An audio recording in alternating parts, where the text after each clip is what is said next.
அமெரிக்கால காலையில 5 மணி ஆயிடுச்சுன்னா அங்க இருக்கிற அம்மா அவங்களோட மகனை எழுப்பி டியூஷனுக்கு அனுப்புவாங்க. ஜப்பான்ல காலையில 5 மணி ஆயிடுச்சுன்னா அங்க இருக்கிற அம்மா அவங்களோட மகனை எழுப்பி யோகா கிளாஸ்க்கு அனுப்புவாங்க. அப்படி இல்லனா கராத்தே கிளாஸ்க்கு அனுப்புவாங்க. ஆனா எங்க வீட்டுல காலையில 5 மணி ஆயிடுச்சுன்னா அதுக்கப்புறம் என்ன நடக்கும்னு நீங்களே பாருங்க.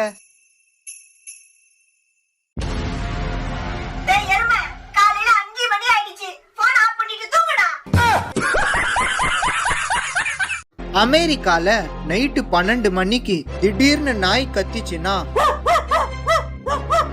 அங்க இருக்கிறவங்க கடகடன்னு வெளியே வந்து அந்த நாயை பார்த்து பாவம் பசிக்குது போல அதான் கத்துது அப்படின்னு நினைப்பாங்க.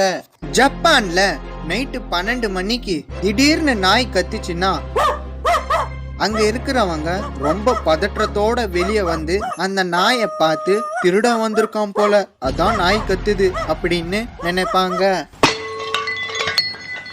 ஆனா நம்ம நாட்டுல நைட்டு 12 மணிக்கு திடீர்னு நாய் கத்திச்சுன்னா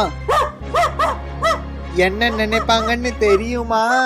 எனக்கு தெரிஞ்சு கண்டிப்பா அந்த நாய் பேயத்தான் பார்த்திருக்கோம் அதான் கத்துது.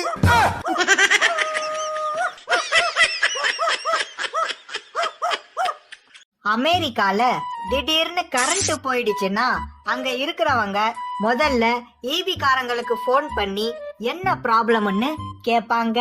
ஜப்பான்ல திடீர்னு கரண்ட் போயிடுச்சுன்னா அங்க இருக்கிறவங்க முதல்ல மீட்டர் பாக்ஸ் கிட்ட போய் என்ன ப்ராப்ளம்னு செக் பண்ணுவாங்க.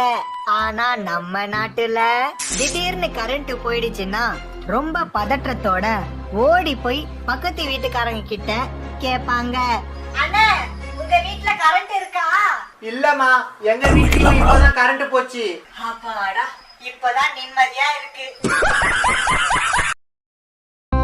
அமெரிக்கால திடீர்னு கரண்ட் போயிடுச்சுன்னா அங்க இருக்கிறவங்க முதல்ல ஈபிக்காரங்களுக்கு ஃபோன் பண்ணி என்ன ப்ராப்ளம்னு கேட்பாங்க. ஜப்பான்ல திடீர்னு கரண்ட் போயிடுச்சுன்னா அங்க இருக்கிறவங்க முதல்ல மீட்டர் பாக்ஸ் கிட்ட போய் என்ன ப்ராப்ளம்னு செக் பண்ணுவாங்க.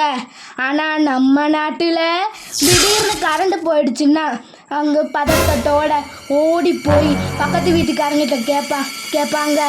அண்ணே உங்கள் வீட்டில் கரண்ட் இருக்கா? இல்லைம்மா இப்போதான் எங்கள் வீட்லேயும் கரண்ட் போச்சு.